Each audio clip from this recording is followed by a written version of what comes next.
Leyes para la Gente 2019.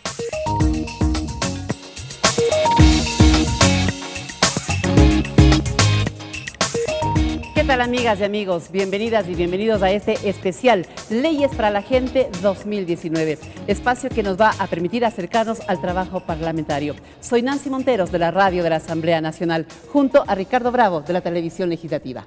Nancy, amigas y amigos, bienvenidos y bienvenidas a este programa especial.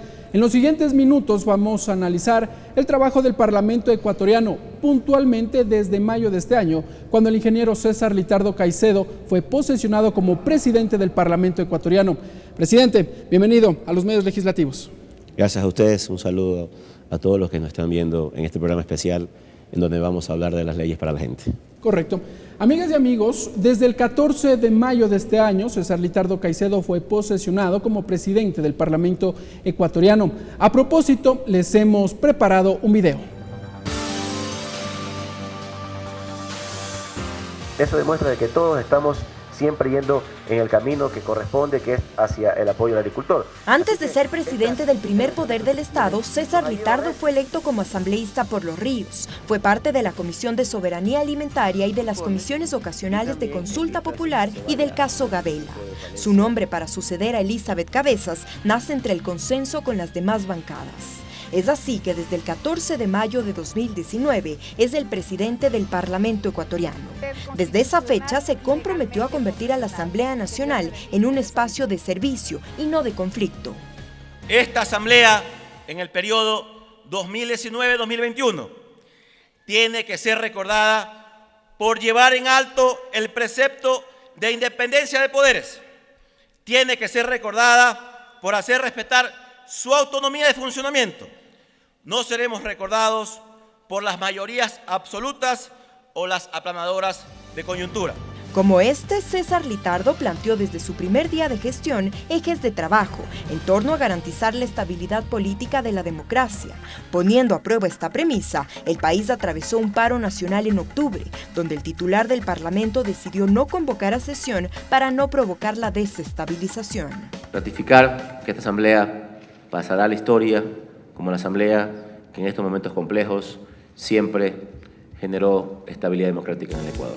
Otro de los objetivos fue el Parlamento abierto, que permitió que la Asamblea Nacional cuente con una aplicación móvil, donde los usuarios consulten información acerca de las actividades de la Asamblea Nacional. Y que es una herramienta de las muchas que vamos a tener en este proceso de transparentar la asamblea como tal.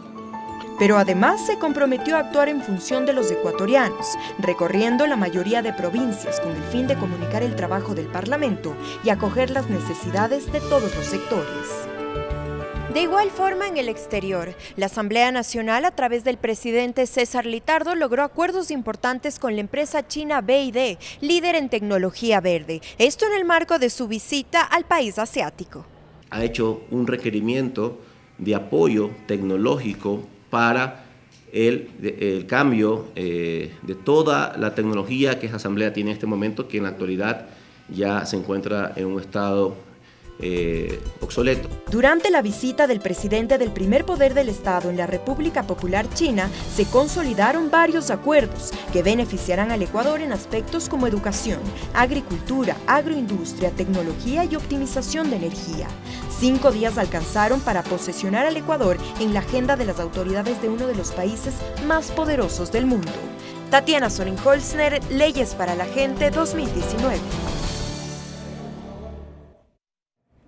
Han transcurrido 7 meses, señor presidente, desde que asumió la conducción del Parlamento ecuatoriano. ¿Cómo se siente? Bueno, primero muy contento de tener esta oportunidad y de poder compartir con la ciudadanía un poco el balance de nuestra gestión.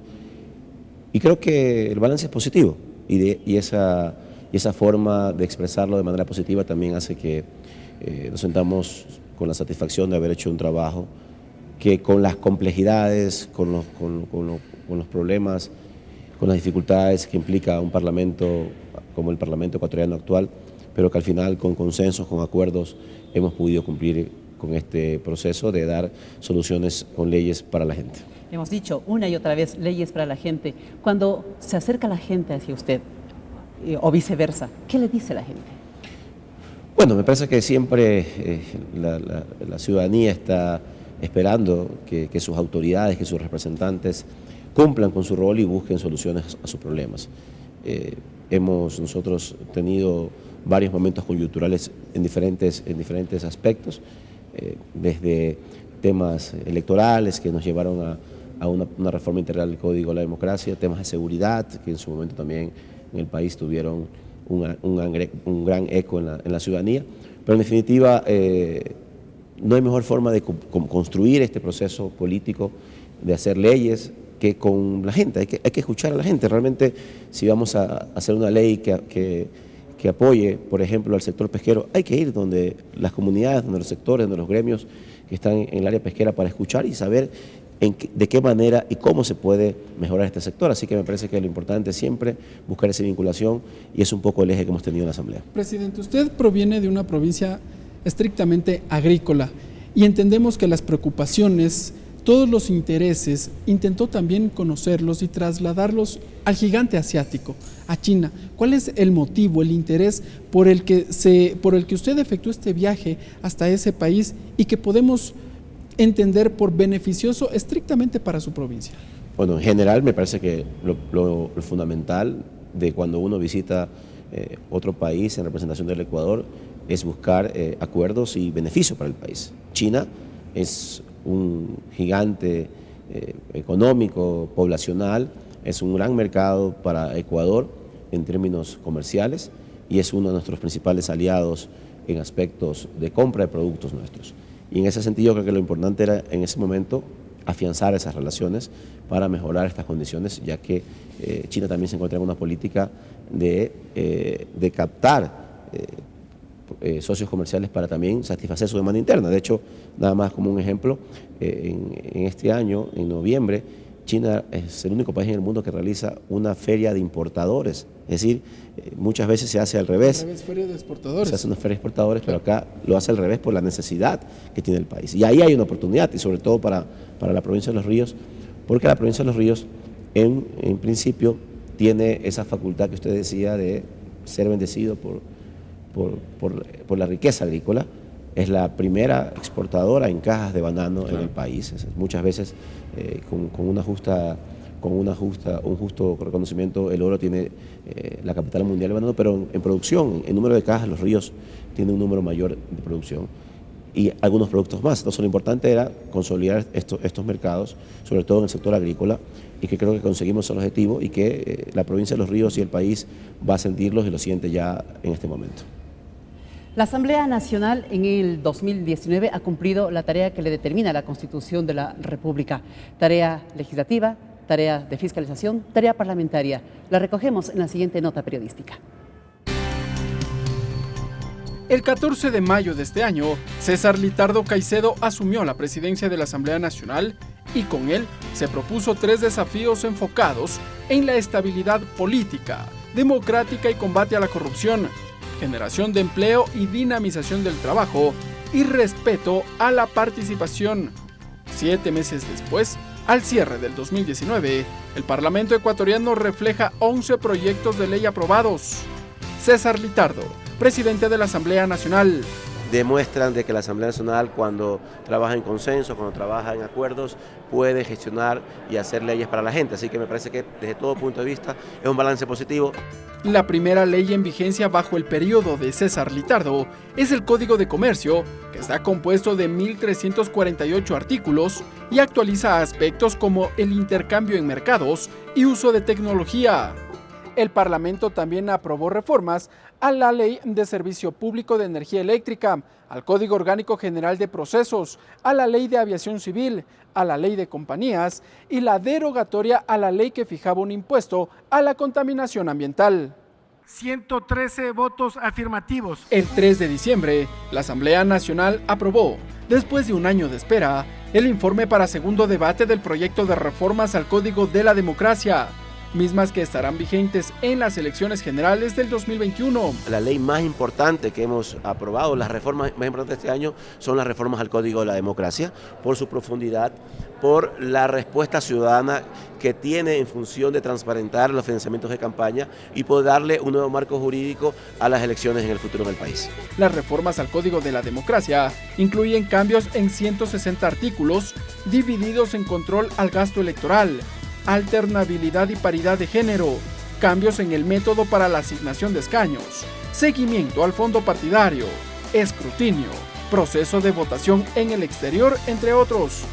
Diciembre se transformó en un mes clave para la aprobación de leyes.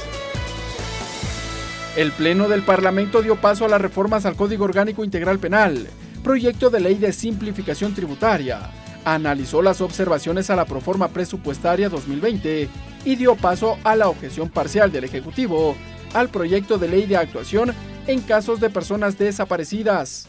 A los compañeros, miembros de la comisión y a todos ustedes que hoy han brindado este importante apoyo y nos ha permitido cerrar el año con una ley muy importante para el país. Gracias a todos ustedes. El país cuenta con nuevas leyes y en materia legislativa, el 2020 se presenta lleno de retos y tareas por cumplir.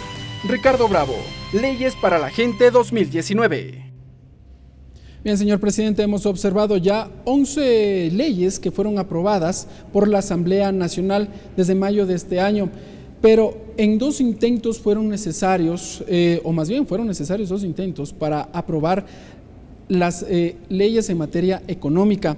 ¿Qué fue lo que sucedió primero? Y lo segundo, la ley de simplificación tributaria, ¿qué aspectos contiene? ¿A quiénes va a beneficiar? Porque ese fue uno de los aspectos que se discutió en el Pleno de la Asamblea Nacional. Bueno, hemos visto un balance, son 11 leyes aprobadas en total, más de una ley por mes, y yo insisto siempre en una apreciación que me parece que es muy válida, y que los parlamentos no deben ser evaluados por la cantidad de leyes, sino por la calidad de estas leyes como tal. Porque de las 11 tal vez, la ley que habla del tema de electricidad, eran 1 o 2 artículos, y ya se codifica como una ley, porque básicamente son las estadísticas. Pero hacer una reforma, por ejemplo, como vimos, al Código de la Democracia, donde se reformaron 160 artículos, o al Código Orgánico Integral Penal, donde se reformaron más de 180 artículos, implica un trabajo muy arduo. Y en la composición actual de la Asamblea, en donde hay una división de fuerzas políticas internas, donde no hay lo que pasaba en años anteriores, donde una sola fuerza política tenía el control y podía procesar mucho más ágil los temas de la Asamblea, me parece que es un logro mucho más relevante lo que se ha hecho hasta ahora. En ese contexto, también hay que entender que esta es una Asamblea con una democracia. De hecho, yo creo que he tratado de garantizar que sea la democracia y el criterio respetado de todos indistintamente de su posición política, y por ende hay cosas que sí, se logra consenso de una manera mucho más fácil, y hay cosas en las cuales hay que procesarlas de una manera un poco más extensa. En ese contexto ingresó una primera ley económica urgente que, desde mi punto de vista, tenía un articulado muy extenso, que no era sencillo procesar en los días que establece la ley, 30 días, más de 400 artículos, y que generaron ya algunos conflictos internos, y que en un debate democrático la Asamblea decidió archivarlo. Me parece que es totalmente viable. Y luego se aprueba en segunda instancia ya una ley, claro, en mejores condiciones, que es la que usted me ha mencionado. La primera, la ley de crecimiento económico, el proyecto de ley de crecimiento económico, ¿era complicado su análisis más por el número o por su composición? Porque buscaba reformar al menos 22 cuerpos legales. Por las dos cosas, por lo mismo, porque era una ley muy extensa, que tenía varios temas dentro de la misma, y por ende pues el procesamiento no era tan sencillo hacerlo por la diversidad de temas que tenía. Ya entra la nueva ley, la segunda ley, con casi 50 artículos más o menos, y se hizo de una manera un poco más sencilla su aprobación, y básicamente tenía 2 ámbitos, ¿no?, que es lo que usted mencionaba. Uno, un sector donde se busca a través de tributos en un sentido progresista, es decir, hacia quienes más tienen, tener un oxígeno para el gobierno ante la situación económica que vive el país, y el otro grupo de incentivos hacia varios sectores que van a beneficiar al país en términos directos, en los sectores agrícolas, por ejemplo, el sector estudiantil, que en donde más de 9.000 estudiantes van a poder refinanciar sus créditos educativos con un año de gracia, hasta 20 años posterior el refinanciamiento, y con la posibilidad de una condonación de multas, intereses y recargos. El tema, por ejemplo, en donde se va a trabajar muy de cerca con todo el sector comercial. Se elimina de manera directa el anticipo del impuesto a la renta, por ejemplo, un impuesto que se cobra hasta la actualidad en el país sobre supuestos, no es un impuesto que cobra sobre una realidad. Sobre la renta, precisamente. precisamente. Con esta norma, señor presidente? La eliminación del impuesto a la renta beneficia a todo el sector productivo del país, mediano, pequeño, grande. En definitiva, es un apoyo para todo el sector productivo del país por la implicación negativa que había en muchos casos cuando se pagaba impuestos sobre algo que no era real. Otro de los espíritus que tiene esta ley económica urgente, presidente, es atender a los emprendimientos. El emprendimiento no únicamente quiere créditos, quiere éxito. ¿Este proyecto de ley le garantiza?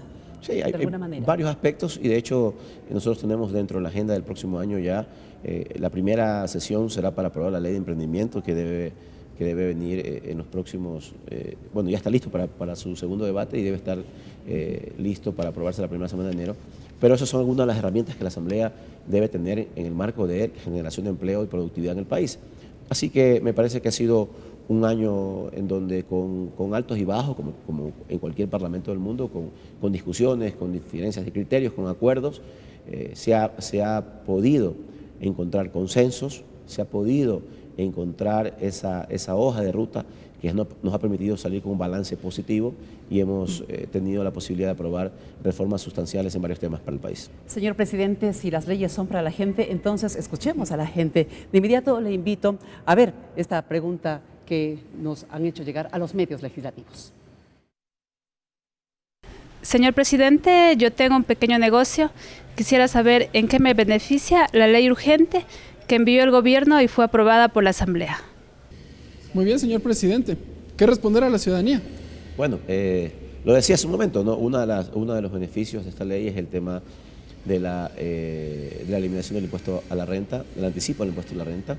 En varios sectores del país, entiendo que la amiga que hace la pregunta es de la capital, en varias provincias del país, por ejemplo, donde fueron afectados de manera importante por las manifestaciones de octubre, se hace una reducción del pago del impuesto de renta para el próximo año como una motivación y un incentivo para los días en los cuales no se pudo trabajar de manera permanente. Así que son varios de los argumentos, varios de los temas que tiene esta ley y que benefician a varios sectores del país.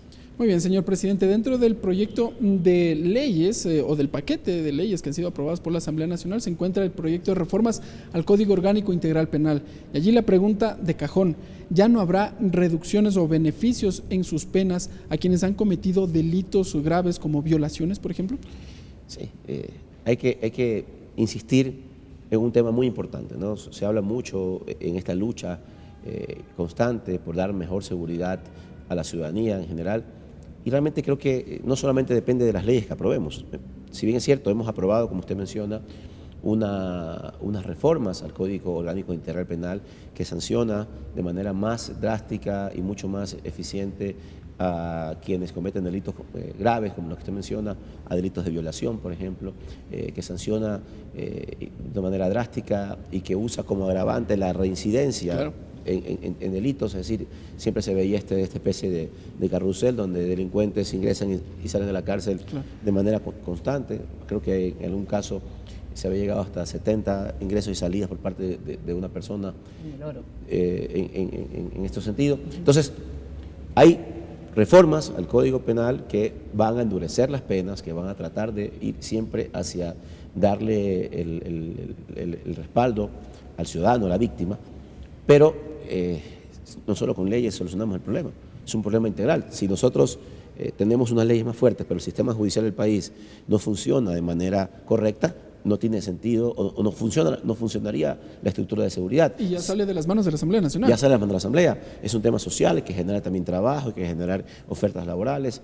No es solo un tema de construir más cárceles, no es solo un tema de buscar que exista en algunos aspectos temas puntuales. El tema de seguridad tiene que ser tratado de manera integral, desde lo social, desde lo judicial.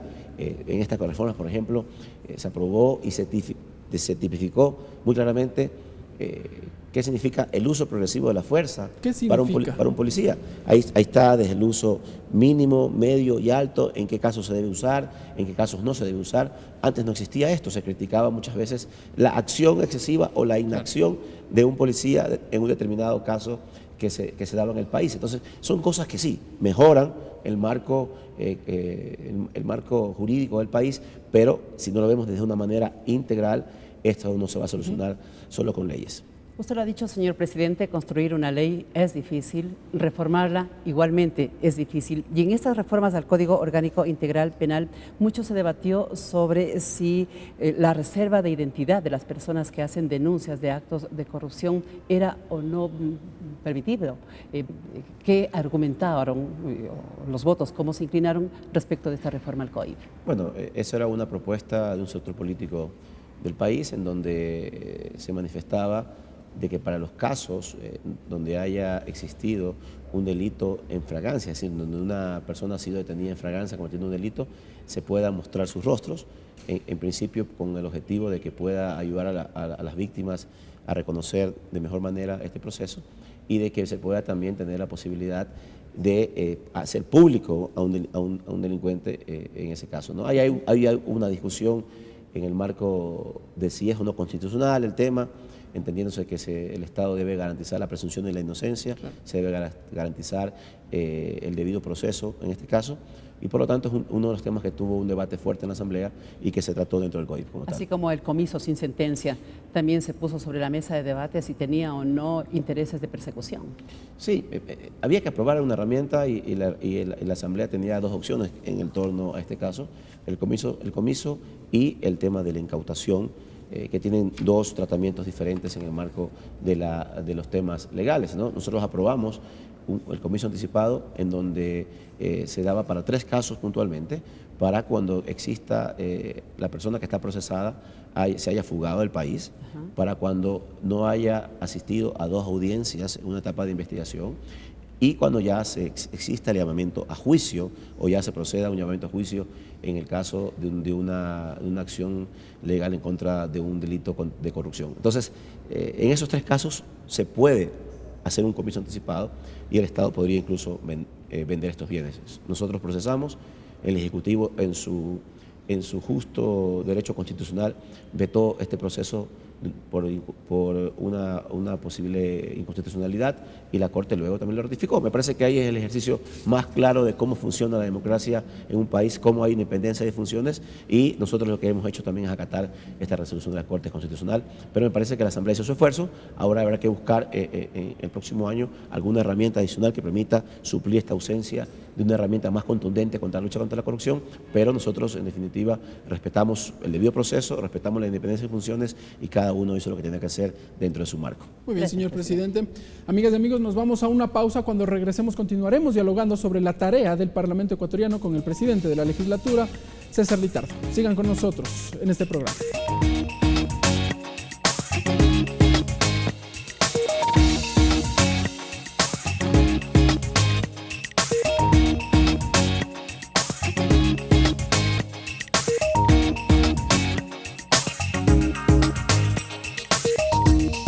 Leyes para la Gente 2019.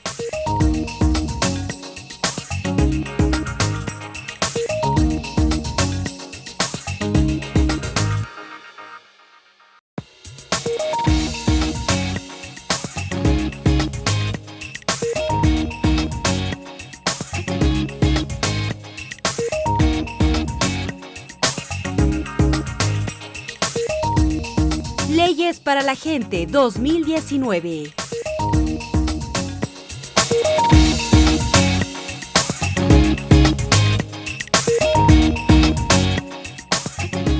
Gracias, amigas y amigos, por continuar con nosotros en la señal de los medios legislativos. Dialogamos con el presidente de la Asamblea Nacional, César Ritardo Caicedo, respecto del quehacer parlamentario.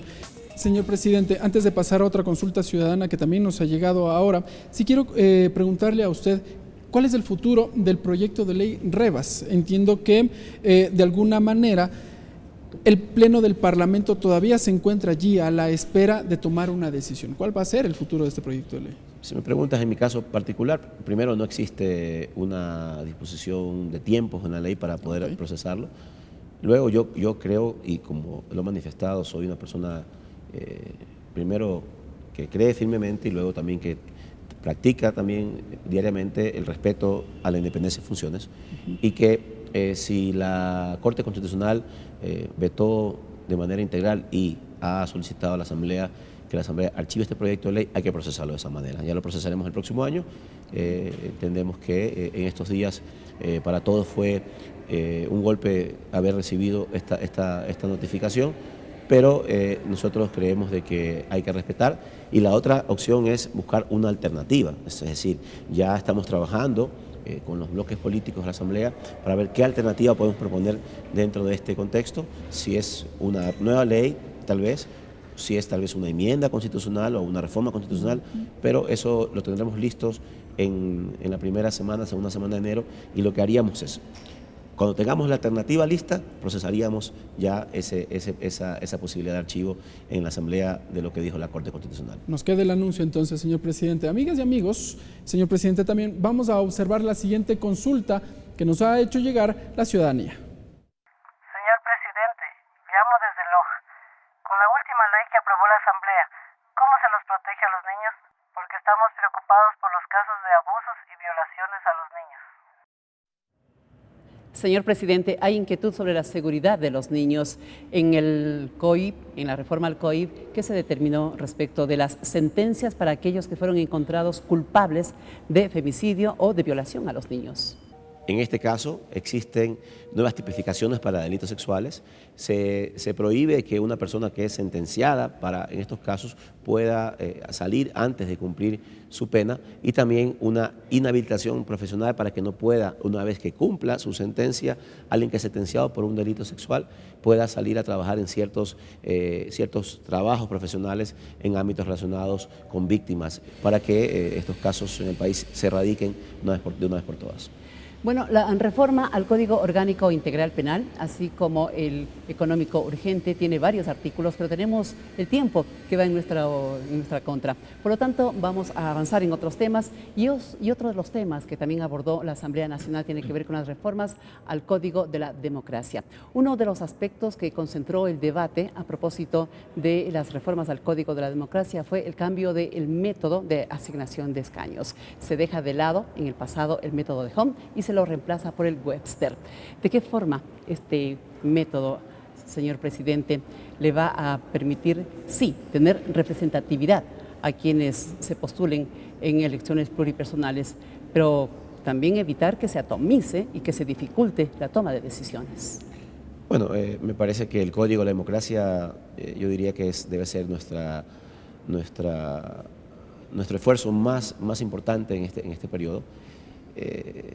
Entre los diferentes temas que se reformaron, el cambio del método es uno de los más relevantes, y en ese sentido lo que busca el nuevo método, el método de Webster, es que haya una posibilidad de mayor representación en la Asamblea Nacional.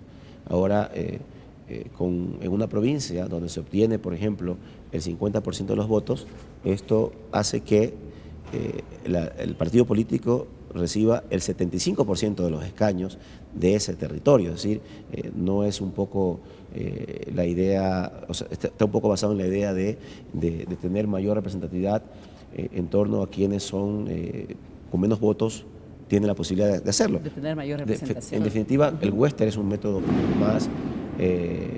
más democrático, permite tener una mayor representatividad.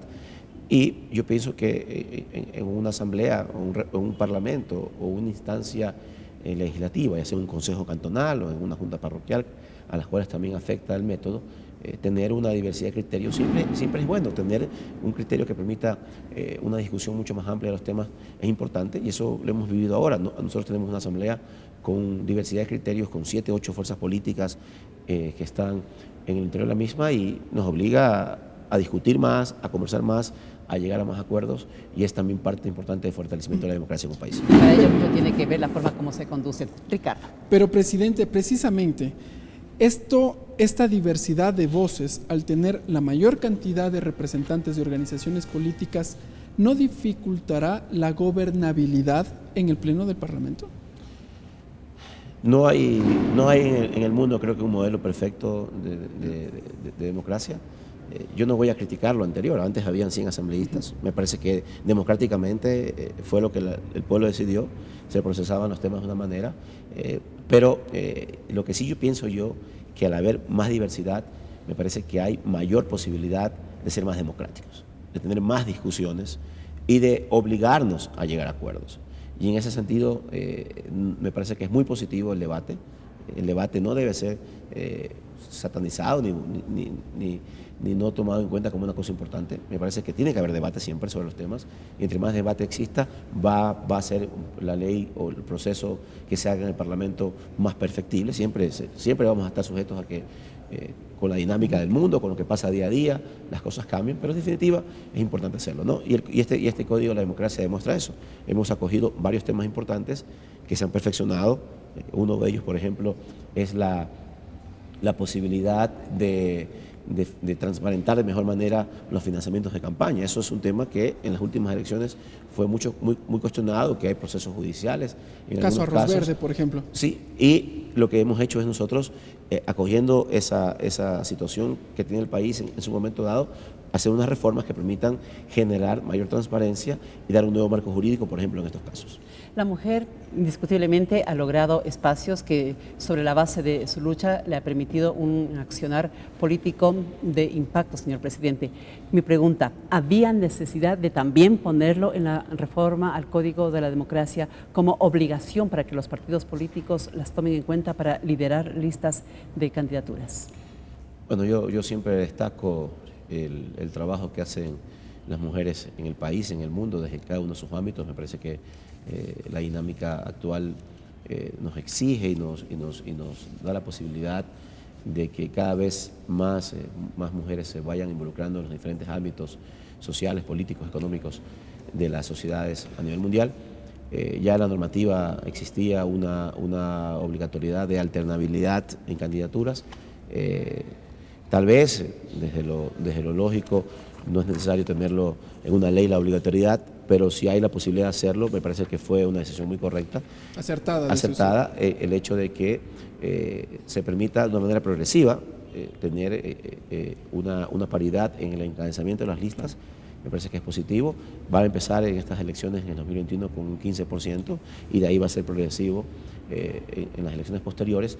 Eso va a permitir dos cosas: tener mayor participación femenina, que me parece que es positivo, y lo segundo, obligar a los partidos políticos desde ya a comenzar a formar lideresas en términos políticos, a comenzar a formar, a hacer escuelas para trabajar en encontrar estas figuras femeninas que necesita el país para poder generar también ese equilibrio político importante. Así que, tanto como lo que se hizo también con la inclusión en términos de un porcentaje, el 20%, en las listas de participación de jóvenes hasta 29 años, y también sectores de pueblos indígenas, afroecuatorianos, montubios, para tener una representación equilibrada en los diferentes ámbitos políticos y democráticos que existen en el país.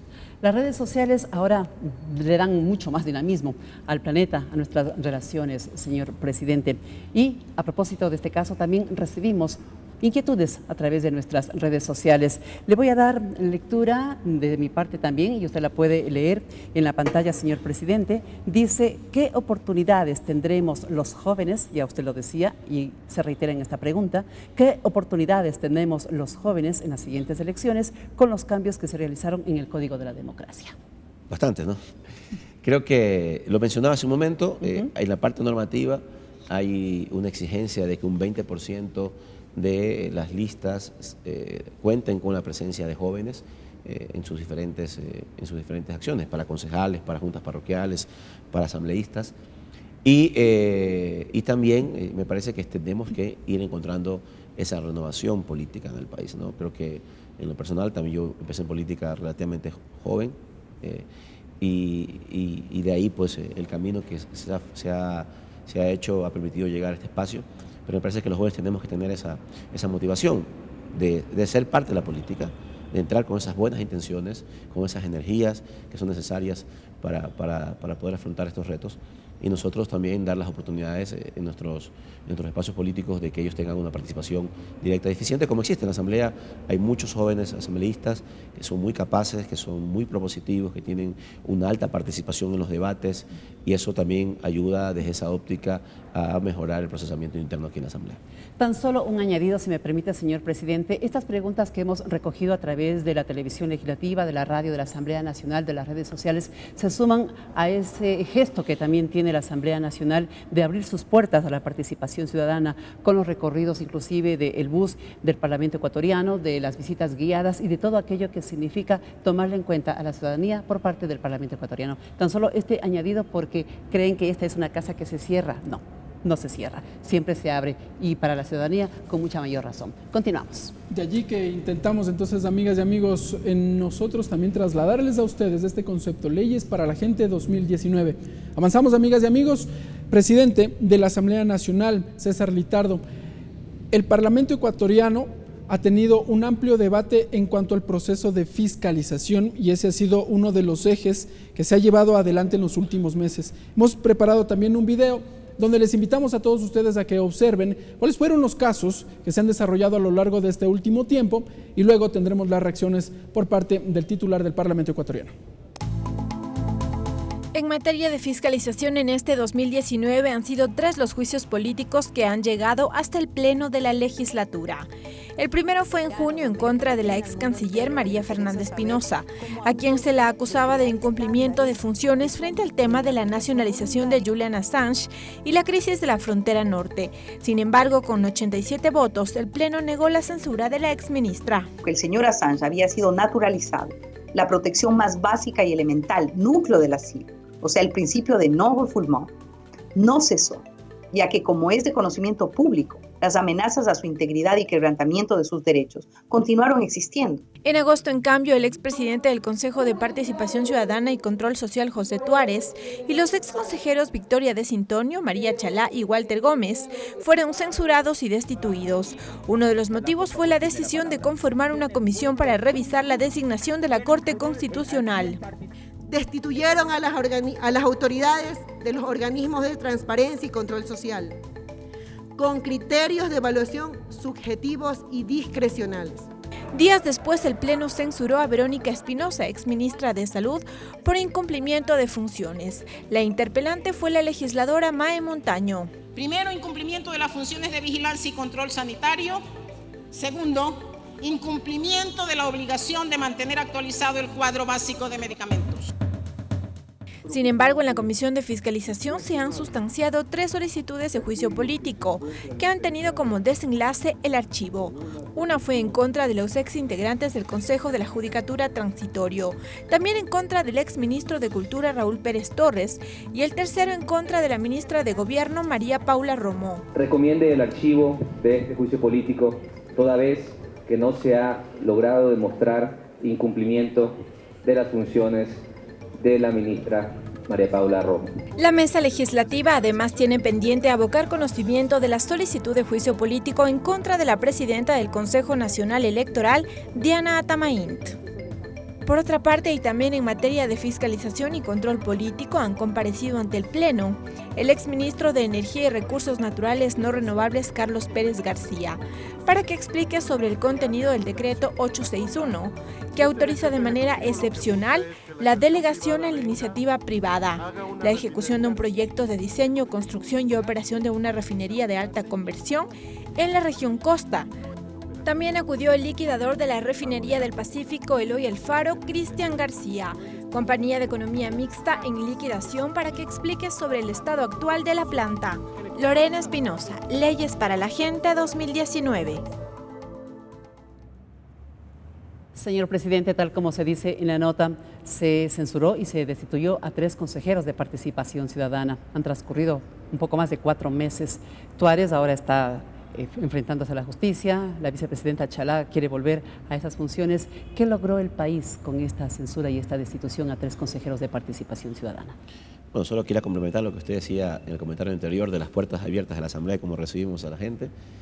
No solamente eso, así como tenemos las puertas abiertas, también acercamos a la Asamblea a la ciudadanía y en varios proyectos se han hecho para que la ciudadanía en forma directa conozca el trabajo de la Asamblea.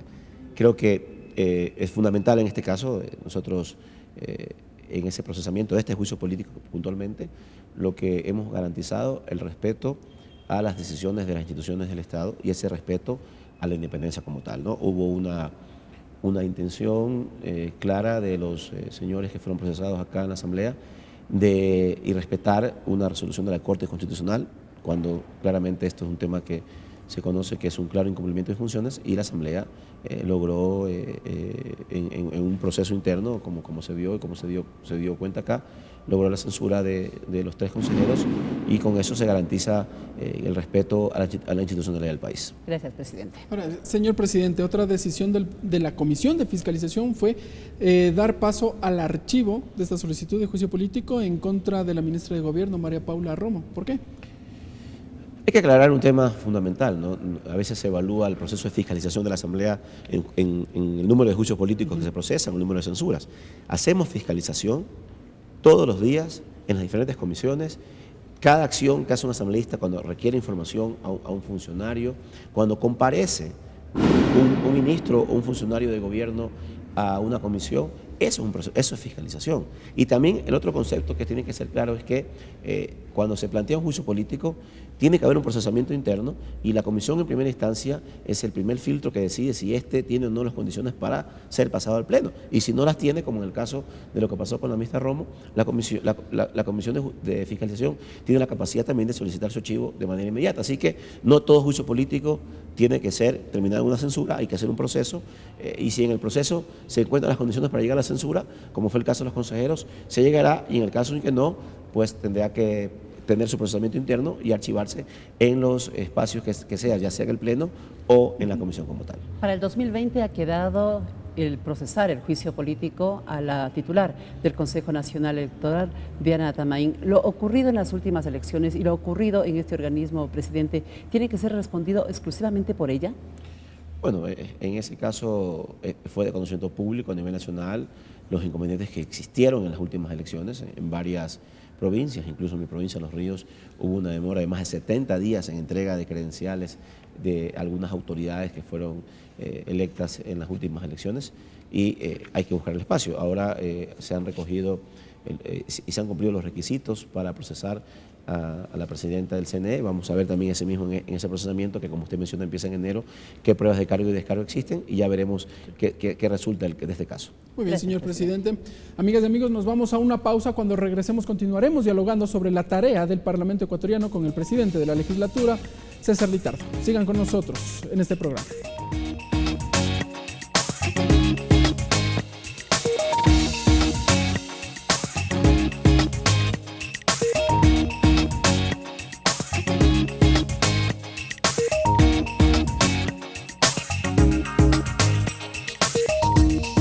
Leyes para la Gente 2019.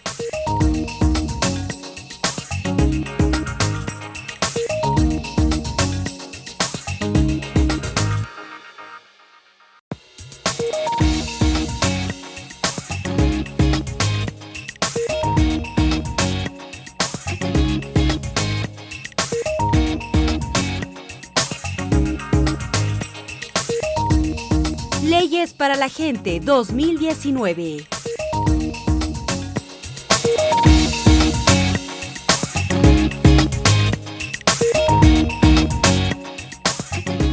Gracias, amigas y amigos, por continuar con nosotros en la señal de los medios legislativos. Dialogamos con el presidente de la Asamblea Nacional, César Litardo Caicedo, respecto del quehacer parlamentario.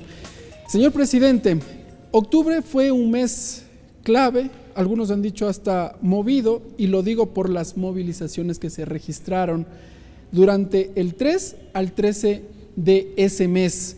¿Cuál es la visión que usted maneja luego que ya han transcurrido más de 2 meses y que finalmente también ya hubo un pronunciamiento por parte del Pleno de la Asamblea Nacional? Bueno, primero, esto sea una lección que nos permita en el futuro no tener nunca más este tipo de actos que pasaron en octubre muy lamentables para el país.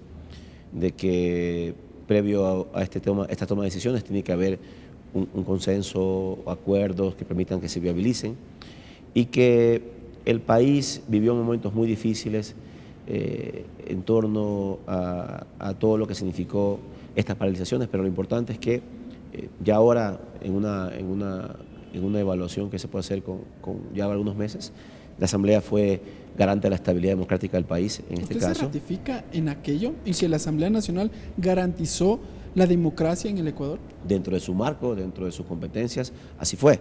Esta Asamblea tiene y tuvo la capacidad de hacerlo de esa manera, y también hay una demostración de que como el país salió de este problema. Creo que se demuestra de que haber llegado a los acuerdos que permitieron solucionar la crisis fue muy oportuno.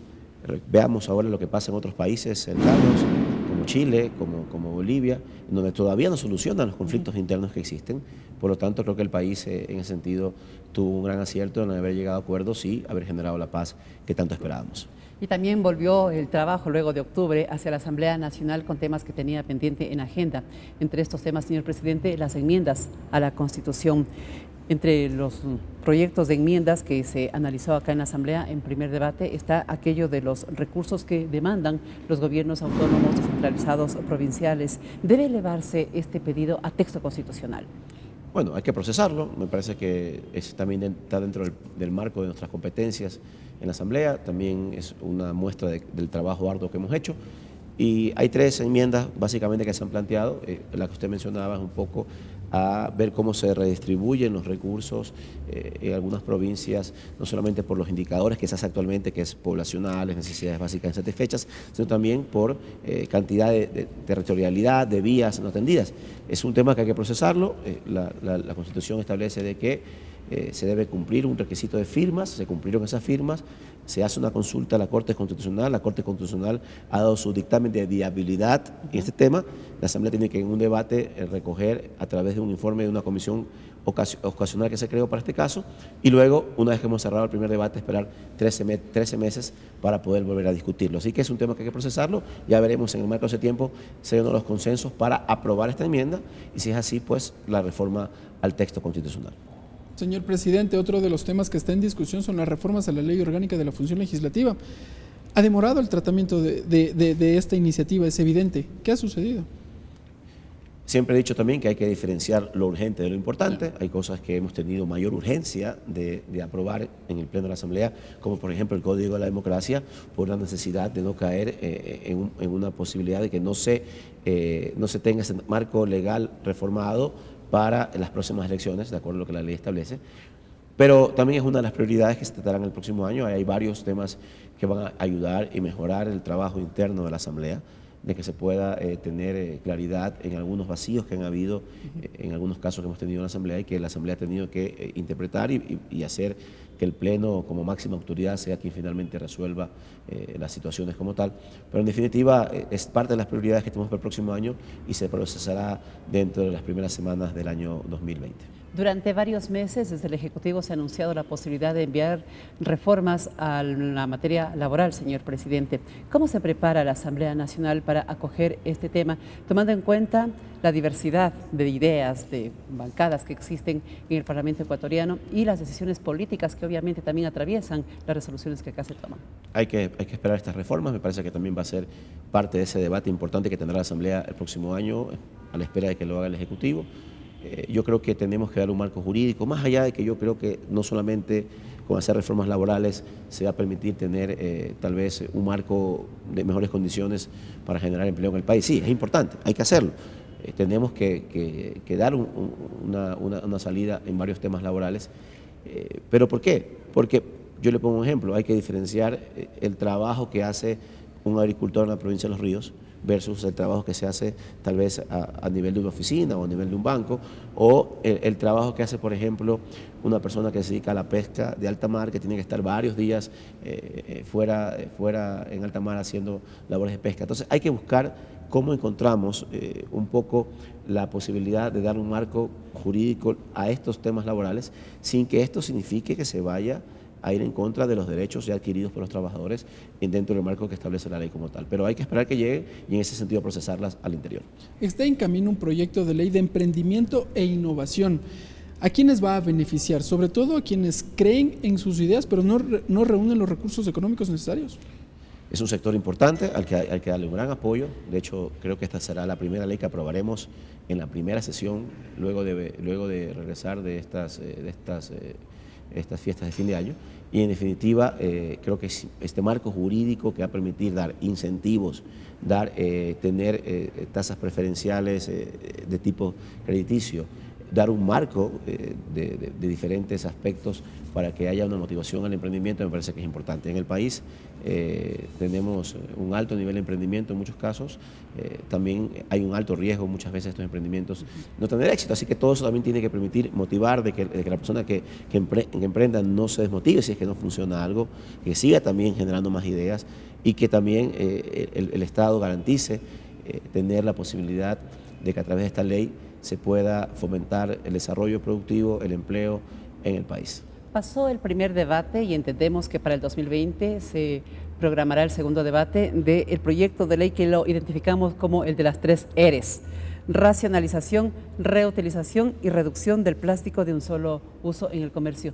¿Deben desaparecer estos productos, señor presidente? Es una tendencia mundial realmente y el Ecuador está siendo un ejemplo en la región en este proceso. Yo justamente estaba leyendo algunos artículos de algunos organismos internacionales que han aplaudido esta iniciativa del Parlamento ecuatoriano por ser, como le mencionaba, una iniciativa pionera en la región y es un poco ir también en ese marco de apoyo hacia la sostenibilidad en el mundo, hacia la protección del medio ambiente, así que nosotros también haremos acá una priorización a este proyecto de ley que también va a beneficiar de muchas maneras, sobre todo al sector medioambiental en el Ecuador y en el mundo.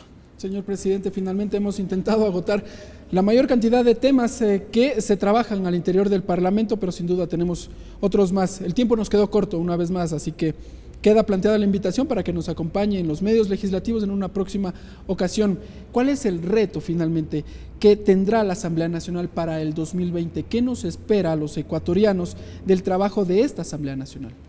El reto siempre será el de buscar los acuerdos, los consensos que permitan aprobar leyes para la gente, el de que tengamos la capacidad de buscar que en el debate encontremos la solución a los problemas del país y todas estas leyes que hemos hablado ahora al final que se quedan pendientes y que las vamos a procesar, leyes en temas laborales cuando lleguen, leyes en temas de emprendimiento, la ley de pesca que es importante, algunas leyes en electromovilidad, etcétera, tienen que ser procesadas también. Haremos una agenda de trabajo en las primeras semanas con los presidentes de comisiones, jefes de bancada, tal como lo hicimos ahora, y pondremos metas que se deben realizar y garantizar el trabajo de la Asamblea de una manera democrática, de una manera en que se respete el criterio de quienes piensan diferentes, pero al final que los consensos y los acuerdos sean los que primen y esos consensos y acuerdos se reflejen en leyes para la gente que beneficien a la ciudadanía. Con este mensaje y este compromiso expuesto por el señor presidente de la Asamblea Nacional, el ingeniero César Ritardo Caicedo, llegamos prácticamente a la parte final de este especial Leyes para la Gente 2019. Seguros estamos de haber satisfecho su demanda noticiosa. Será hasta una próxima oportunidad.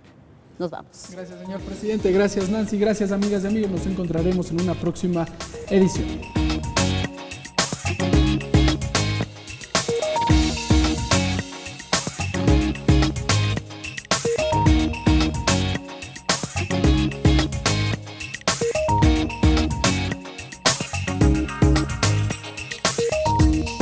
Leyes para la Gente 2019.